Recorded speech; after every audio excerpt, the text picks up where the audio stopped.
Craft matters. In small ways, like how a coffee is brewed. And in not so small ways, like how your money is cared for. Which is why for 160 years, UBS has elevated banking to a craft. Tailoring unique strategies that combine human expertise with the latest technologies. All happening across 24 time zones and 12 key financial hubs. With you at the heart of it all. UBS. Advice is our craft.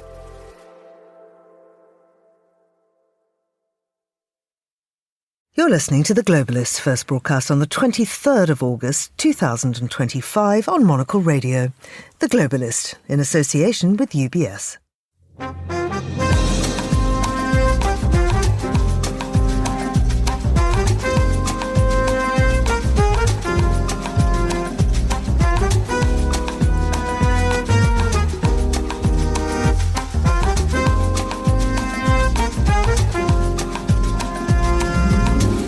Hello, this is The Globalist, broadcasting to you live from Midori House in London. I'm Georgina Godwin. On the show ahead... Look, first, we need ceasefire. So we need to sit and speak and to understand where we are. And I think this is the most important first step. Vladimir Zelensky speaks to the press after his meeting with Donald Trump, and Ukraine will be on the agenda when Europe's leaders gather in Brussels today for the European Council summit. We'll look at efforts to rebuild trust and unity as the bloc faces pressure from the far right. South Africa's President Cyril Ramaphosa is on a South Asian tour, building alliances ahead of next month's G20 summit in Johannesburg. Are closer ties with Malaysia, Indonesia and Vietnam an insurance policy against the increasingly tense relationship with Washington? We'll take a look through the day's papers, and our security correspondent joins us from Zurich to discuss uniform designs for female soldiers. In Germany, a new AI campus aims to turn Heilbronn, best known as the home of the supermarket chain Lidl, into Europe's next tech powerhouse. China's BYD automaker takes on Japan's most competitive car market with an electric key car built for Tokyo's narrow streets. And then... You've got to see it as a kind of religious feast that's for the whole world. Financial Times journalist Simon Cooper, author of new book World Cup Fever, explores how the tournament has shaped modern global society. And we'll wrap up with the latest food and drink news from our Tokyo studios. That's all ahead here on The Globalist, live from London.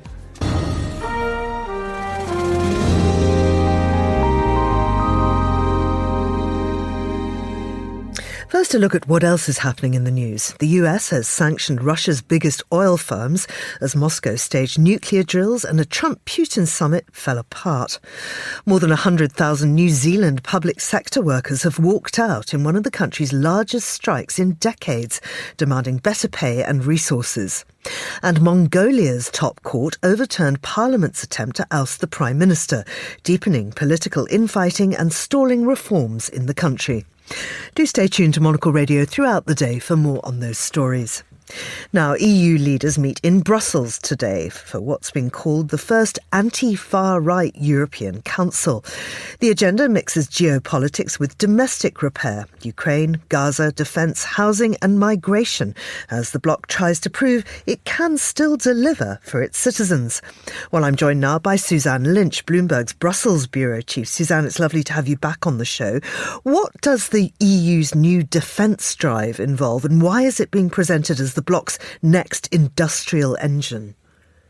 Yes, so EU leaders are meeting here shortly in Brussels, and I think the emphasis on defence is going to be front and centre. We're also expecting President Zelensky to arrive in Brussels this morning. He's going to attend this meeting in person before tomorrow's meeting of the Coalition of the Willing in London. I think the Europeans are trying to show Ukraine and trying to put on a united front when it comes to support for Ukraine. I think one of the main ways they're going to do this is by announcing agreement on the latest sanctions package against Russia. So about a month ago, the Commission proposed the 19 sanctions package of sanctions against Russia. including various measures to hit Russian banks and also entities in China and India that are perhaps helping the Russian war effort in some way.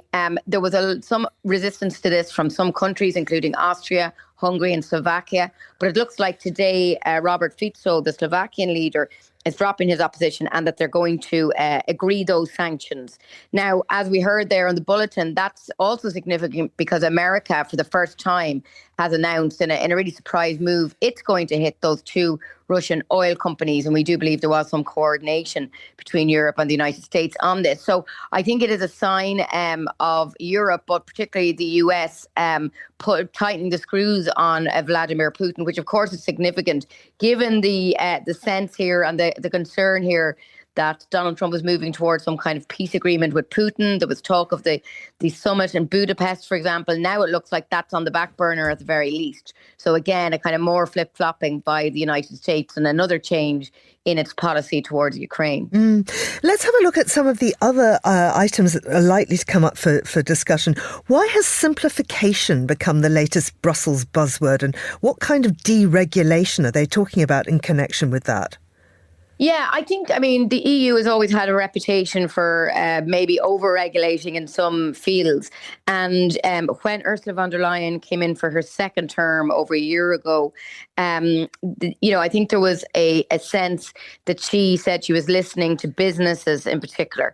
There is a sense here in Europe that the European economy broadly, is not doing as well as other parts of the world, and that in particular it has an investment problem and an innovation issue for businesses scaling up, for example. So the European Commission has brought forward kind of complex rules, changes to rules it had already suggested about, for example, reporting requirements for businesses, that some of these reporting requirements would be removed or curtailed for smaller businesses, for example. And some of these rules are in the field of climate, those kind of issues. So just before this summit, we reported on a letter that was sent to the head of the European Council, signed by the leaders of 20 countries, calling for this simplification agenda to be first and front and centre in these discussions, cutting red tape, review of EU regulations to identify any rules that are seen as excessive. I think people are listening, particularly to the voice of business. But of course, the issue then is you have more people, maybe more on the left, environmental campaigners who do not want the EU to water down in any way anything that relates to climate legislation. They believe that the EU has always been a leader on this, and that this is not the time to start cutting corners. Now, migration, it's dominating the agenda once again. How far are European leaders adopting hardline ideas that were once pushed only by the far right? Yeah, I think we've seen over the last couple of years a shift rightwards by the European Union on migration. And I think we saw the adoption of the EU's Asylum and Migration Pact, which includes certain measures like toughening up rules, set the ability to send people back to their home countries, including family members in some cases, and the idea, though not fully developed, of outsourcing of, registering migrants in third countries and other countries before they come into Europe. These kind of ideas have become more mainstream now. Now, of course, there are differences across the bloc with, depending on what government is in power, we see more right-wing policies when it comes to migration or not. But it is significant that it is on the agenda on today's European Council, with so much else going on geopolitically, that the leaders are taking time to discuss this. Over the last year or so, there have also been kind of breakout meetings before the summits with certain countries, including Italy, Giorgia Meloni, meeting and discussing migration with other colleagues. So yes, I think it's very much an indication of the political temperature on that issue. Now, I'm assuming that Gaza is going to come up. How united are member states on that? I think with Gaza, and Israel, this has been the one issue one of the issues, but particularly this issue, that has really revealed the divides at the heart of Europe. There are very different views on this. A lot of people feel that the European Union has done nothing really on the Israel-Gaza. Situation has been a bystander. And most significantly, it really refused to hold Israel to account in terms of seriously reassessing its trade relationship with Israel, which some countries had been calling for. Now, of course, we're in the situation post-ceasefire which means that the discussion today is going to be a lot different than it would have been if the ceasefire hadn't happened. But we're seeing divisions across country lines. So a core group of countries led by Germany, but also Austria, the Czech Republic, some of the Baltics have historically taken a more pro-Israel stance. Then on the other side, you've countries like Spain, Ireland, Belgium, and a growing number of countries who feel that the Palestinian plight is not being recognised enough. So I think that is going to be a very touchy conversation. But as I say, because of the ceasefire situation, I don't think there's going to be a huge call by countries for the EU to do more on Israel. They're going to let the ceasefire play out as it is at the moment anyway. And finally, Suzanne, I wonder if this summit shows or will show that the EU can still lead when faith in the wider project does appear to be fraying. Can it prove it still works for its citizens? Yeah, I think that's part of it. I mean, I think, I think there's always debates about the power of the EU. I don't think it's necessarily more Euroscepticism at the moment. But I do think the fact that they're looking at these issues of regulation and trying to change those suggests that they're aware of the political dynamics out there, particularly the rise of the right in certain countries, and they want to show that the EU matters. I think in terms of Ukraine, it has shown a lot of leadership in terms of like 19 sanctions packages, or a lot of sanctions packages against Russia. So the fact that they were able to get this one over the line, I think that's going to be one of the key deliverables today. What we won't see probably, though, is progress or significant progress on the idea of seizing these Russian immobilized assets to help Ukraine. That's still at the discussion stage. They will discuss this today. There could be a lot of debate around the table on this, but we don't expect a decision as such, or a final decision as such. Suzanne, thank you very much indeed. That's Suzanne Lynch there, Bloomberg's Brussels bureau chief. And this is The Globalist.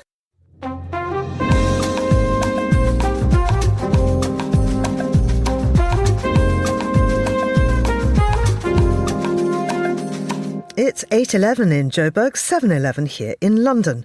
South Africa's President Cyril Ramaphosa is on a three-nation visit to Southeast Asia, starting in Indonesia, then Vietnam and Malaysia, as he builds momentum ahead of next month's G20 summit in Johannesburg. In Jakarta, he and President Subianto agreed to speed up a defence pact and explore a new trade deal, part of a broader effort to deepen South-South ties and boost cooperation on security and diplomacy. Well, I'm joined now by Brendan von Essen, who's an analyst for Africa Risk Consulting. Brendan, welcome back to the show.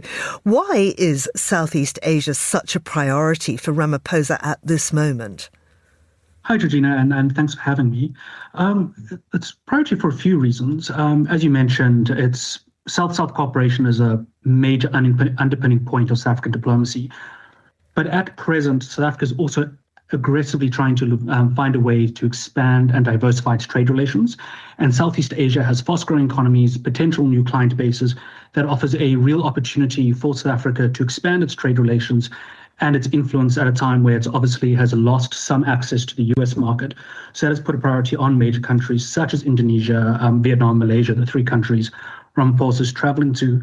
But on top of that, Indonesia is also recently an addition to BRICS, which has also created another impetus for South Africa to build that relationship as part of the BRICS ambition of strengthened ties between its member states. I wonder how this tour fits into Ramaphosa's push to position South Africa as the voice of the global South. I think that's a pretty accurate assessment. Ramaphosa is a statesman at heart, and I think he would love to spend way more time on foreign policy. And this does tie with it. He's also using the year that we're hosting South Africa's hosting the G20 as an opportunity to bolster South Africa's standing in the world, particularly among developing countries, particularly amongst middle-income global South countries such as South Africa, Indonesia, even South American states.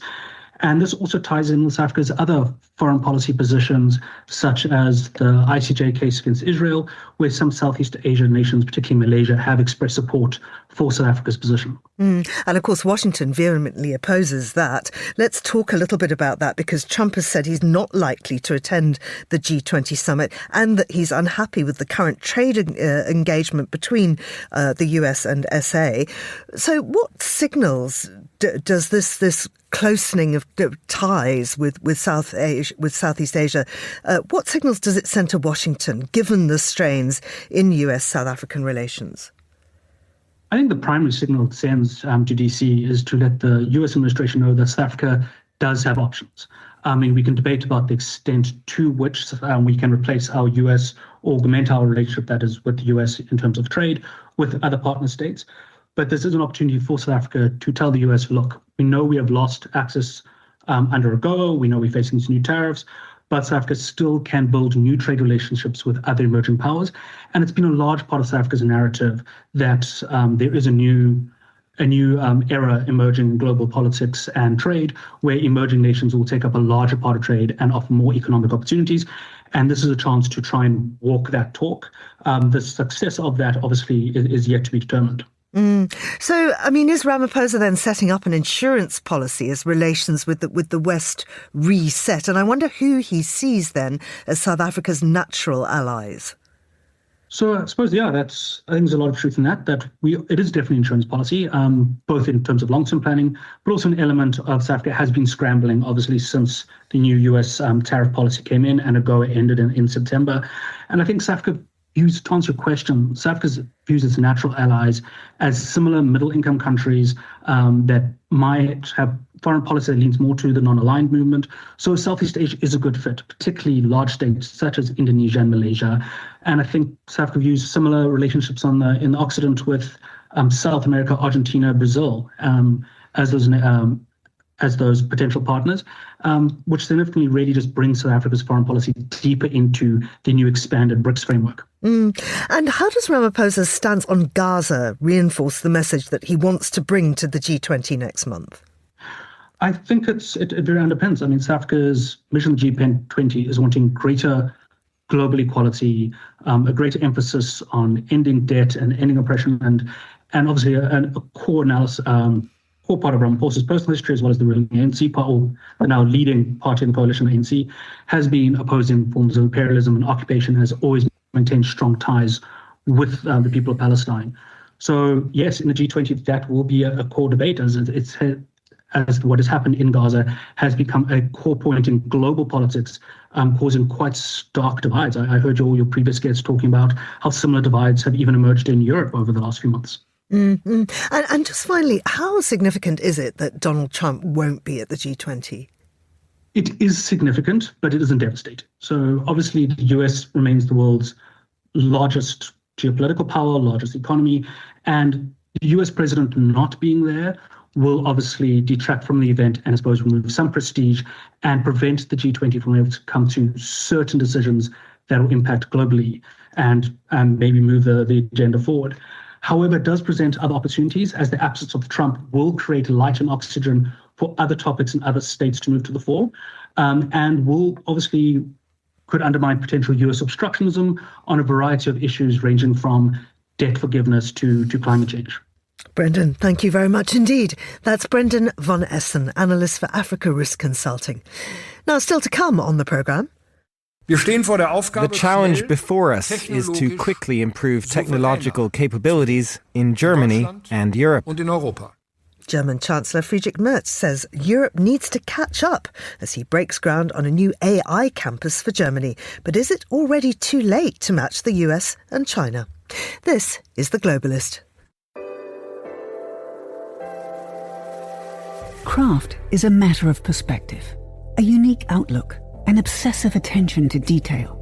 With UBS's Chief Investment Office House View, we're focused on identifying the latest investment opportunities and market risks to help you achieve your financial goals, so you get the big picture broken down into thought-provoking insights. Delivered daily and curated by over 200 globally connected, locally active analysts. UBS. Banking is our craft.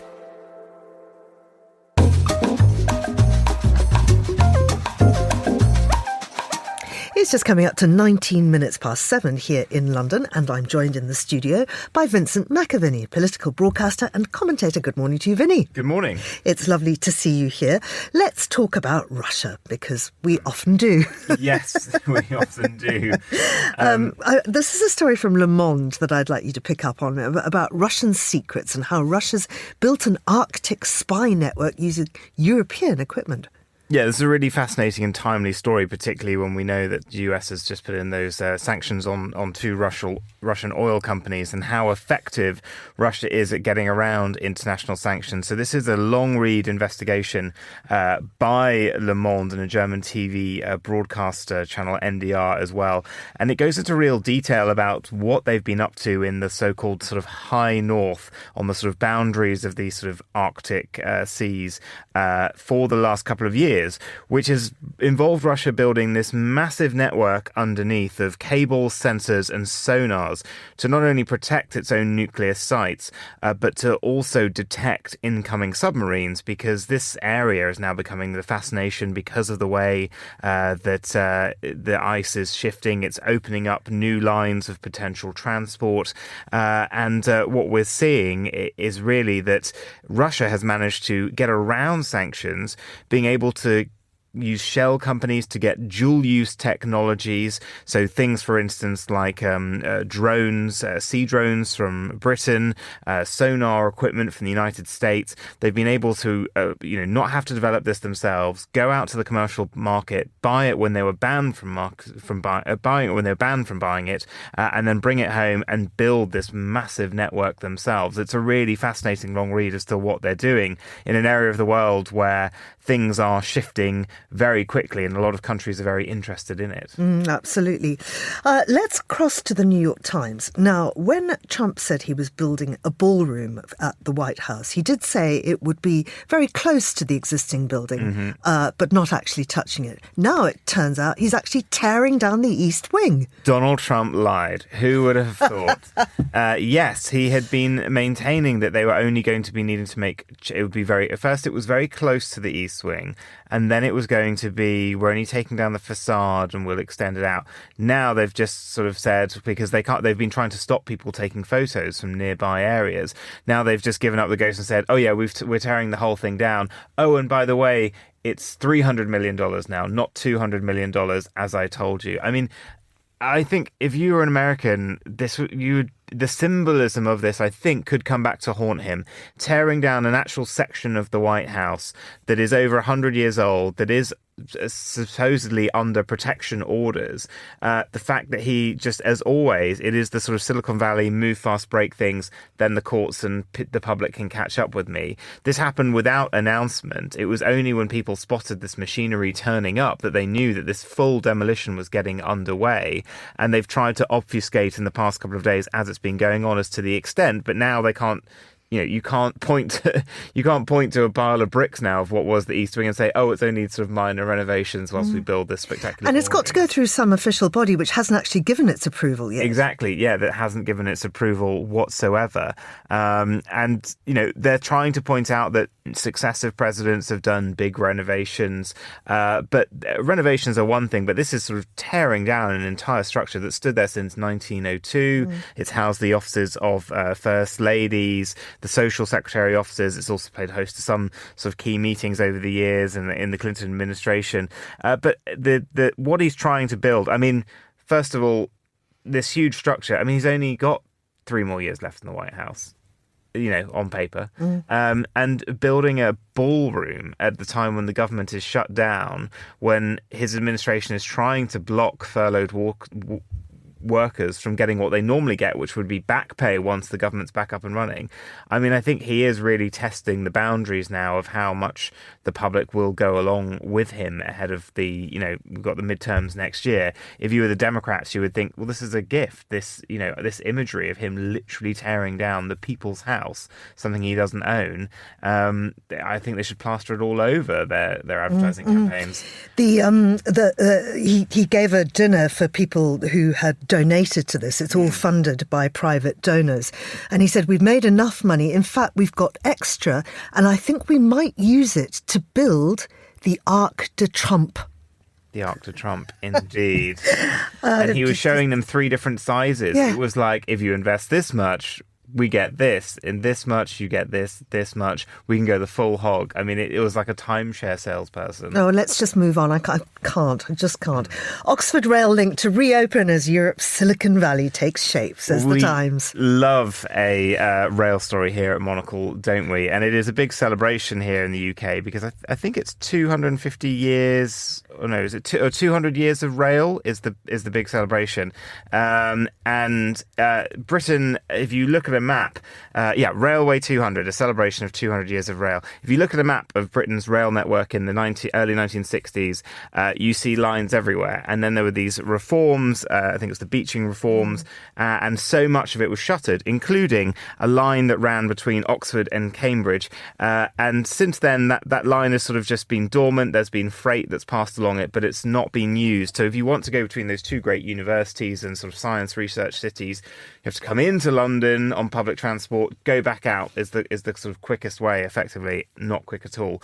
So they're opening up this branch line very soon, which is quite exciting. And they're trying to do they're calling it sort of the Silicon Valley Triangle. So it'll be a sort of triangle with London at the bottom as well. And they're going further now and extending an extra part of this line and building on the Cowley branch line will reopen. It's been only used by a BMW factory since the 1960s to move minis back and forth. And now it's going to be, in addition to this line, a sort of new branch, 120 million of funding for a new science site, which is going to be backed by Larry Ellison. It will be a big investment in terms of research in Oxford. And it does show that railways do bring investment, that, this is an American kind of initiative coming in here, but they see the benefit in having their own railway station being designed by Lord Foster that workers can get in and out from rather than having, cars, more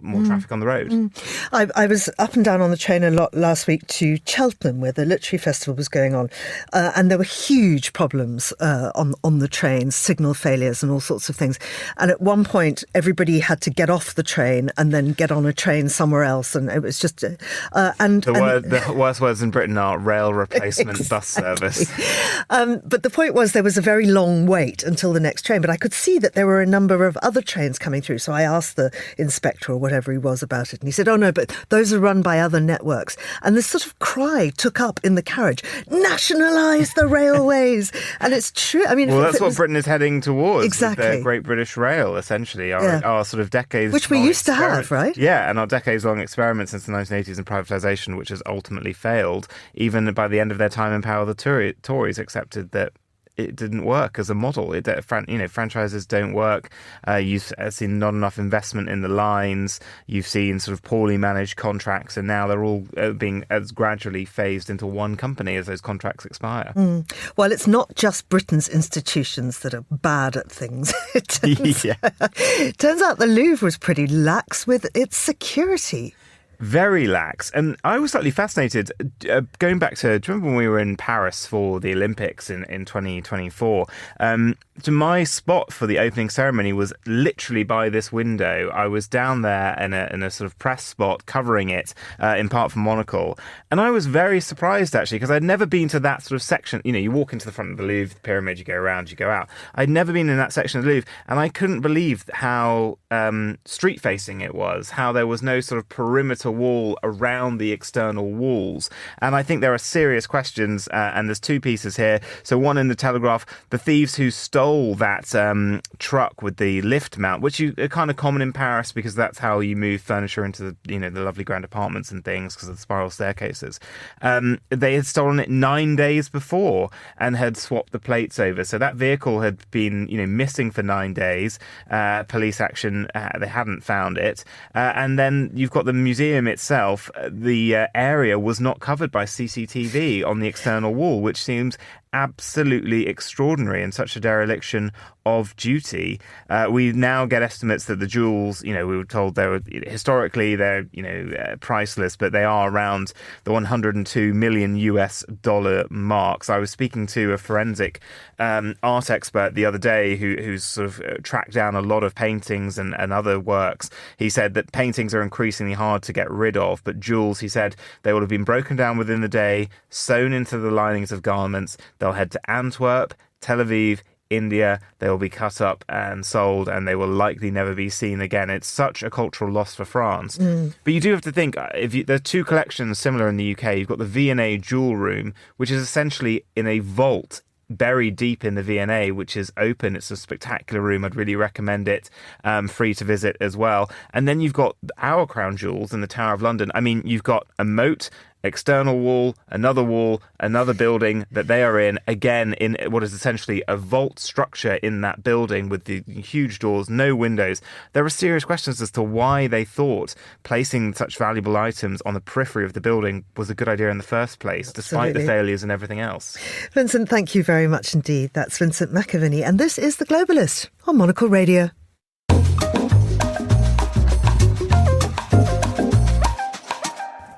Now, here's what else we're keeping an eye on today. The US has imposed sweeping sanctions on Russia's oil giants Rosneft and Lukoil, accusing Moscow of using energy revenues to fund its war in Ukraine. The move came as the Kremlin staged nuclear drills and a planned Trump-Putin summit collapsed. Over 100,000 teachers, nurses, doctors and firefighters in New Zealand have gone on strike, demanding higher pay and better conditions from the centre-right government. The mass walkout, the largest in decades, underscored growing frustration over cuts to public services. And Mongolia's constitutional court struck down Parliament's vote to remove the Prime Minister, siding with the president and upending the balance of power. Analysts warn the decision could prolong political turmoil and stall much-needed economic reform. This is The Globalist. Stay tuned.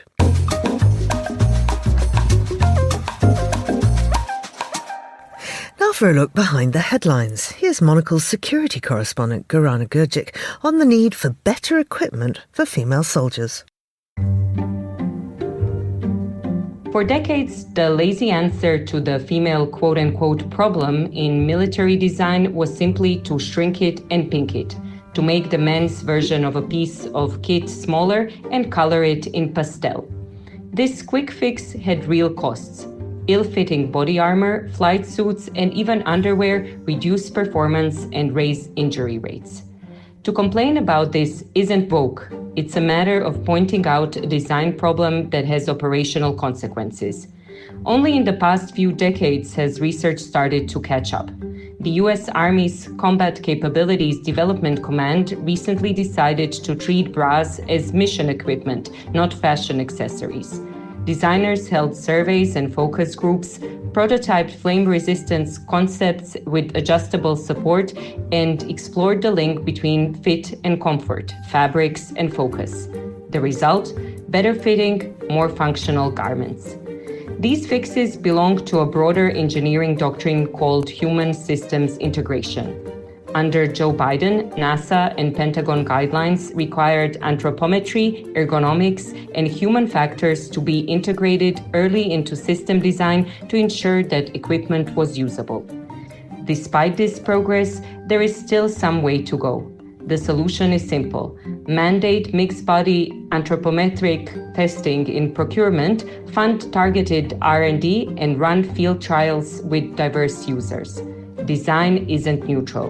When a boot, bra, or flight suit is built around a default form, it entrenches assumptions about who counts as a soldier. Fixing this shouldn't be seen as part of a culture war. It's engineering that would help in the event of a real one. That was Monocle's Gorana Gurgic, and her column is featured in the brand new November issue of Monocle magazine. It's out on newsstands today. This is The Globalist.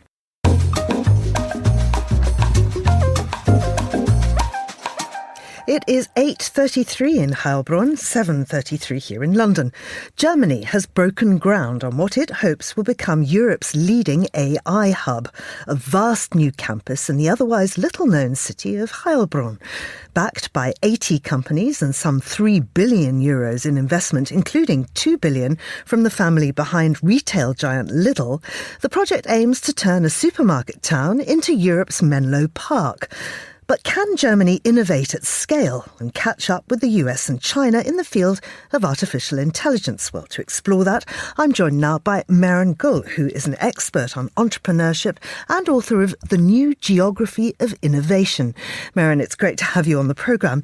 What makes Heilbronn the chosen site for this project? And why build an AI hub from scratch there rather than somewhere like Berlin or Munich?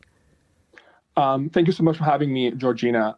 So I think the answer is simple, which is Dieter Schwartz, who is Germany's richest person, who calls Heilbronn his hometown. And this is not the first time that he has invested heavily in his hometown. He has previously brought globally known universities like ETH from Switzerland to come to Heilbronn as well. And it's primarily because his foundation, the Schwartz Group, is pouring $2 billion into this initiative that this relatively unknown town has become the center of AI, not just in Germany, but in Europe in general. I wonder why the Schwartz family want this hub on their doorstep. So there has been a question mark over what is called the Mittelstand in Germany, which is the traditional way of doing business there. That companies are essentially family owned, they don't go public, ownership is heavily concentrated among a small group of people, and this has been criticized recently for holding back innovation. So we have seen many of these Mittelstand owners, not just Dieter Schwartz, but also Suzanne Klatten as well, who owns stakes in BMW, for instance, investing heavily in Germany's new generation of companies. Do you think that a private-led initiative like this can help Germany close the gap with US and China in terms of AI? So I think there's still many question marks about this initiative. It is important to mention that they have just done the groundbreaking and the campus doesn't open for another 2 years, and then people don't move in for another 3 years. So if you look back 3 years in the past, the AI revolution essentially had not happened in 2022. ChatGPT was released in November 2022. The entire landscape can change in the next 3 years. NVIDIA was not $1 trillion company in 2022. It is now a $4 trillion company. So even though this is a step in the right direction, it is far too early to tell whether this can be the launch pad for Germany's ambitions in AI. Because if the first companies don't move in for another 3 years, we don't expect that anything meaningful will happen for another 4 or 5 years. So there is a lot that needs to be done in the interim to make Germany competitive in AI. And I wonder what kind of ecosystems, such as researchers, startups, investors, need to grow around Heilbronn for this to work. And will that talent want to be based there? You're asking a lot of talented people to relocate to somewhere that isn't one of the major centres. So this has happened before. Innovation centers often get a bad rap for not being very effective. And while it might be true in general, we do have very successful examples like the Stanford Research Park, which opened in 1951, which essentially was the boot sequence for Silicon Valley. Shenzhen was also a centrally directed effort at creating an entire city from scratch, which is now the innovation capital of China. So, I think hubs work. We have also seen that at King's Cross in London as well. But is it going to be like the many science and tech parks that we see in Russia, or is it going to be like the Stanford Research Park or Shenzhen? I think that still remains to be seen. Maren, thank you very much indeed. That's Maren Gull, who is author of The New Geography of Innovation. You're with Monocle Radio.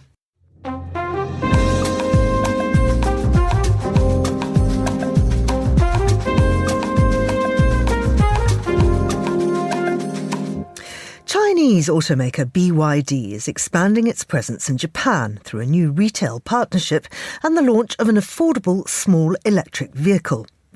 BYD will team up with Japanese retail group Aeon to sell EVs at around 30 outlets nationwide by the end of the year.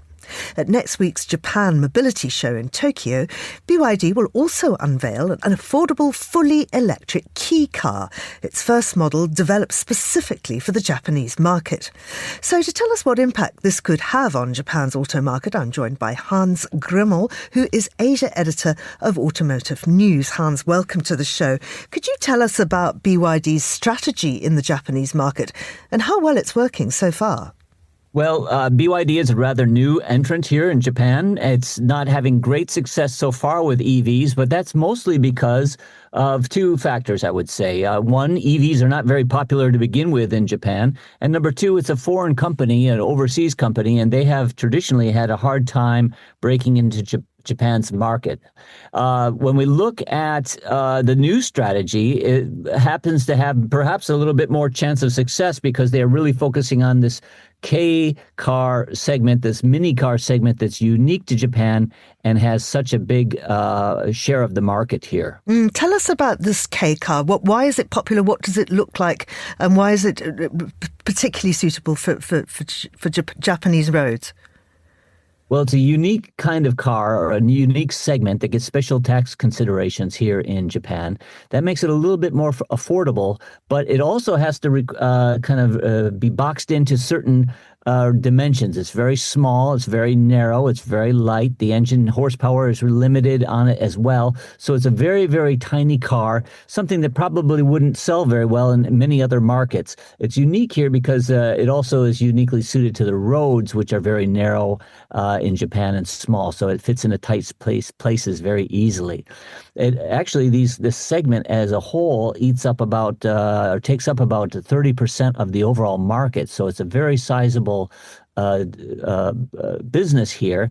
And if BYD can crack into that with an electric version, it might be onto its way to more volume. Tell us about this partnership with Aeon. Could that bring changes to Japan's traditional car sales structure? Well, it's an interesting strategy, and it's partly due to necessity because BYD does not have a wide and extensive dealer network here. The other automakers, the traditional players, of course, have a very extensive traditional dealer network, and that's traditionally the way that Japanese people like to buy their cars, with a one-to-one personal relationship with a dealer in a local store where they can go in for repairs and service. BYD is starting off without that kind of that backbone to its business here. So working through an established real retailer like Aeon, which has stores all over the country, can give it a quick start. And I wonder how Japan's major car makers are responding to BYD's move. Well, they aren't responding yet, but they are trying to get maybe a little bit ahead of the game by introducing their own all-electric K cars, for these mini cars for Japan.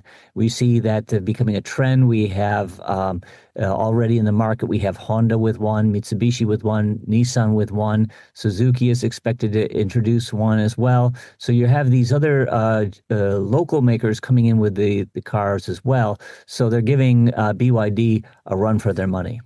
Just tell me a little bit about the infrastructure for supporting electric cars in Japan. Are there many charging stations?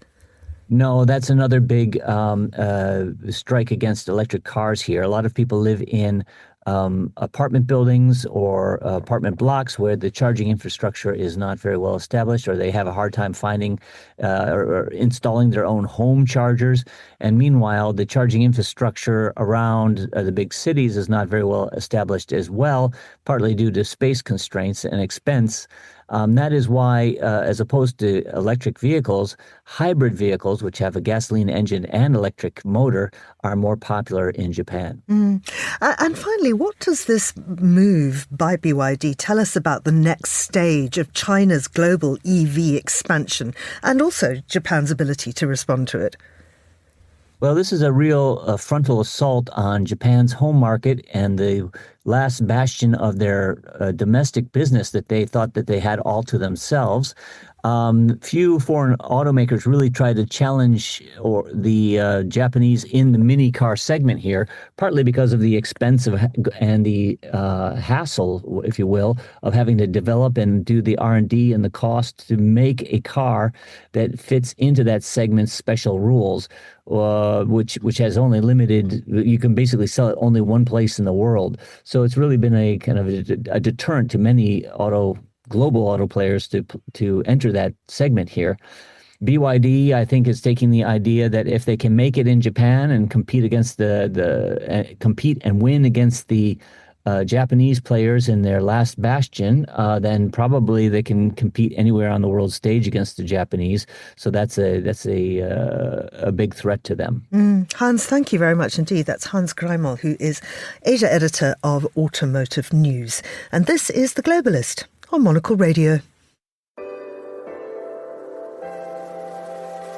IQ, EQ, and AI. 3 components key to the craft of innovation at UBS. Because to stay ahead in a rapidly evolving age, you need a partner with decades of experience, endless passion for the work, and a finger on the pulse of leading technologies, bridging human expertise with artificial intelligence, all to elevate you. UBS. Banking is our craft.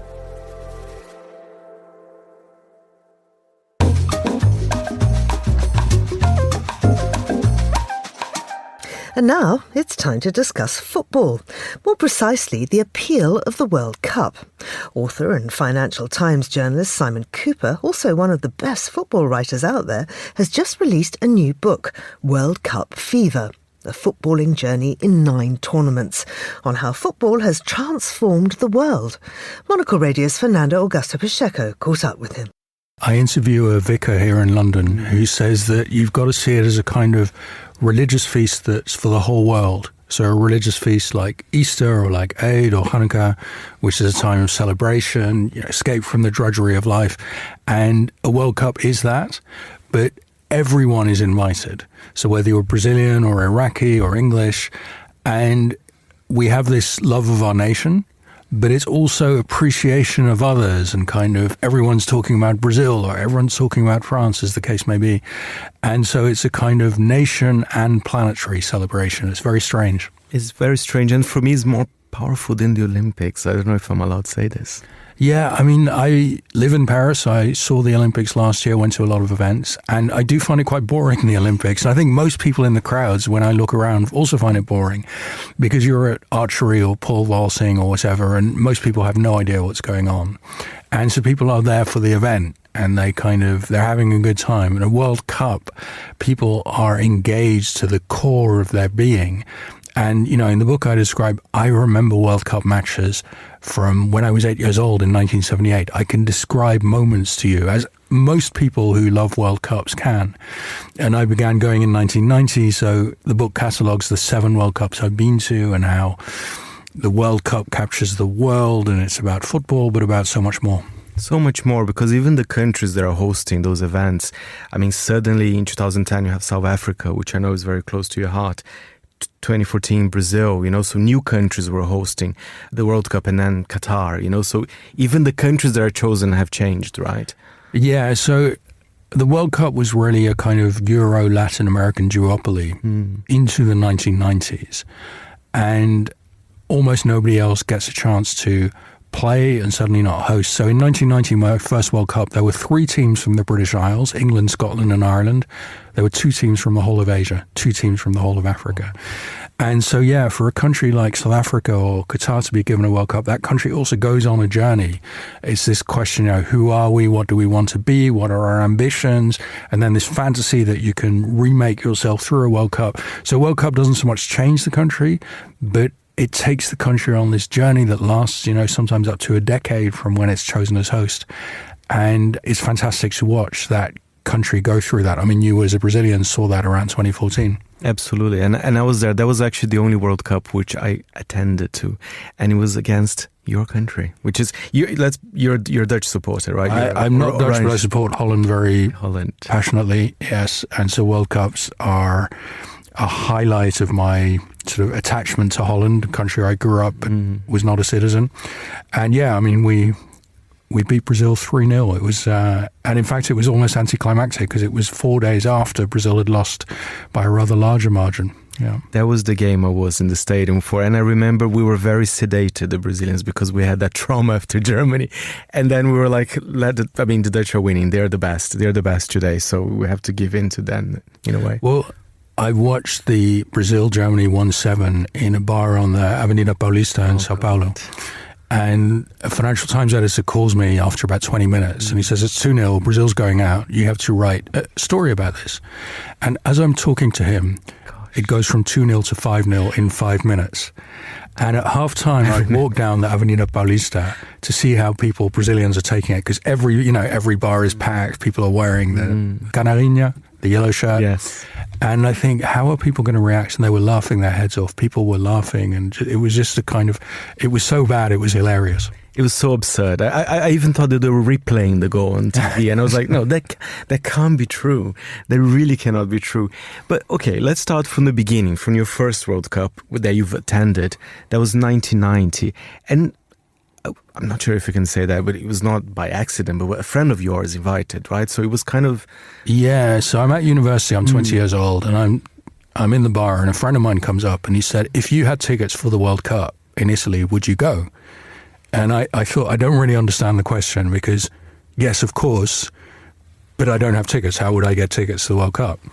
And he said, oh, don't worry, I've got tickets. I can get as many tickets as we need. Oh.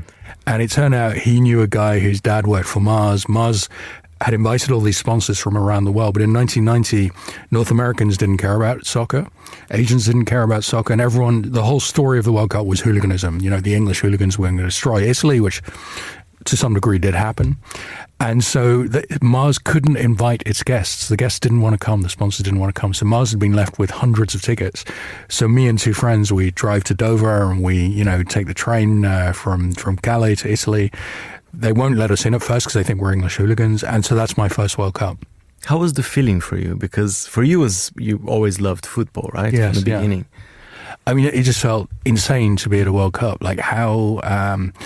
it's as if suddenly you've been elected president of the United States. It's just beyond what I'd ever imagined. I thought, I'll never go to a World Cup. I had a cousin when I was growing up, and his dad had been to the World Cup, I guess in some kind of sponsor capacity, and he'd got a photo with Pelé. Everyone who went to the World Cup as a sponsor ended up shaking Pelé's hand, getting a photo. So my cousin had this picture in his room of his dad with Pelé. And I thought that is the most glamorous, exciting thing that could ever happen. To me, it was unimaginable that anyone in my family could meet Pelé. So then it sort of happened to me. I never met Pelé. That was Simon Cooper, author of World Cup Fever, a footballing journey in 9 tournaments. And you can listen to the full interview on the Monocle Weekly on Monocle Radio. You're listening to The Globalist.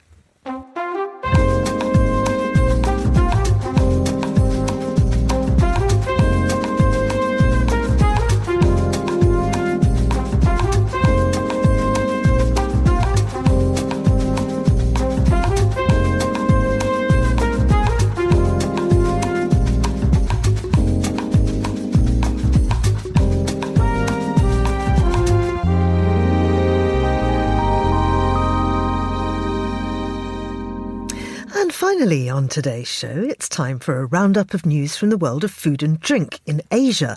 And for that, I'm delighted to say that I'm joined from our Tokyo studio by Melinda Joe, who's a food, sake and wine journalist based in Tokyo. Hello to you, Melinda. Hi, Georgina. Nice to be here. I understand that you are sitting in our Tokyo studio with a bottle of sake. Oh, gosh, yes. Just in case, I thought I would bring it along. I was hoping that maybe we could taste during the segment, but I'm not sure if that's really something that you guys allow or not. Oh, it's positively encouraged. I'm just really sad that you're not directly physically in front of me, because I'd love some sake, even though it is before 8 a.m. That is no problem whatsoever. As I said before, I am a professional. Just to let you know why I brought the sake, it was only because it's not really a fun trend. But as you might know, there have been soaring rice prices because of a rice shortage in Japan for this whole year. And once again, the rice prices have shot up, which has actually significantly impacted the sake industry. So normally a lot of the sake rice growers would get more money for growing the sake rice. But because of the high demand and the high prices, a lot of them have shifted to table rice. And this puts sake makers in a really bad position because the costs are going up majorly. And unfortunately, that means that some of the prices will be rising for a lot of the brands starting this autumn. But I wanted to say that please don't be discouraged by that. If you can, please just continue to support especially independent and small producers of sake because they are doing amazing work. And this season is the season for an autumnal sake called hiya oroshi, and which is a style of sake that I brought today. Mm-hmm. What does it taste like? Well, normally sake is pasteurized twice, and usually, I should say that it's brewed normally in the winter and then pressed in the spring.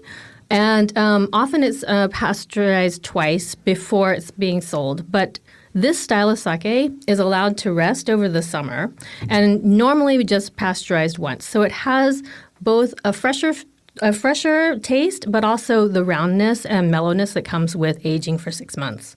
All right, so beyond sake, tell me about the cocktail scene in Asia.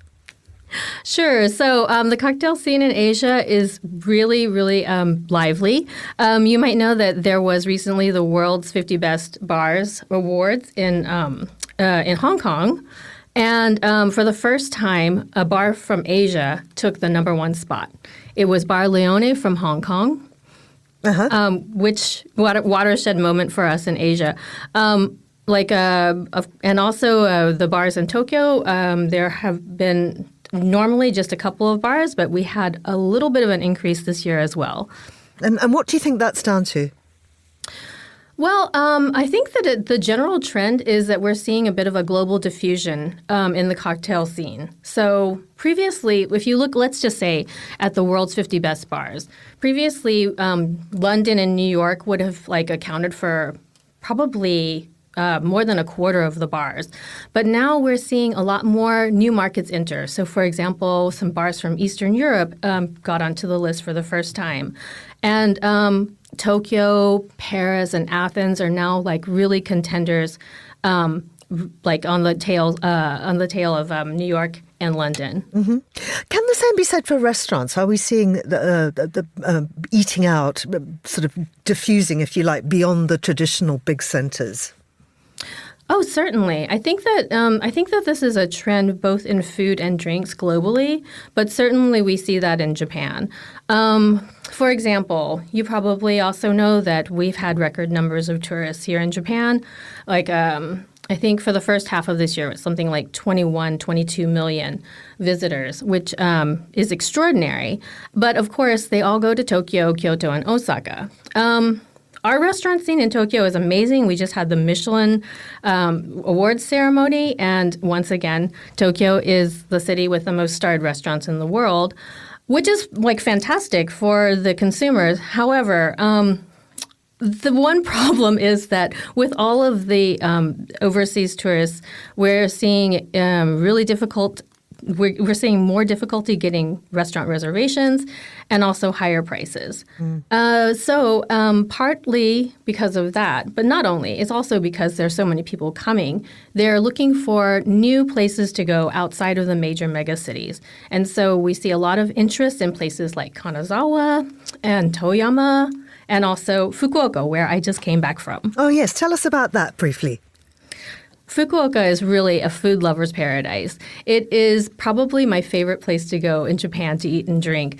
The people are some of the friendliest that you'll ever meet, but the quality and the breadth of restaurants and bars in Fukuoka is amazing. Is there a regional speciality in terms of food? Oh, there are many. There's so many. Ramen is hugely popular in Fukuoka. And the style of ramen that they are popular for is a kind of very dense pork broth ramen. But also there is udon, which is another noodle dish. They have a specialty that's made with beef and fried burdock root, which is super tasty. But then there's just so much variety there. The chicken hot pots, but even like fine dining is expanding. Yeah. I'm going to leave you to enjoy your sake, and I suspect that Ryuma is there and is going to help you out. So many thanks to you, food journalist Melinda Joe in Tokyo. And that's all for today's programme. Thanks to our producers Chris Chermak, Hassan Anderson and Ryuma Takahashi, our researcher Joanna Mosa, and our studio manager Lily Austin, with editing assistant from Elliot Greenfield. After the headlines, there's more music on the way, and the briefing is live from Paris with Tyler Brûlé at midday London time. The Globalists will return at the same time tomorrow. I'm Georgina Godwin. Thank you for listening.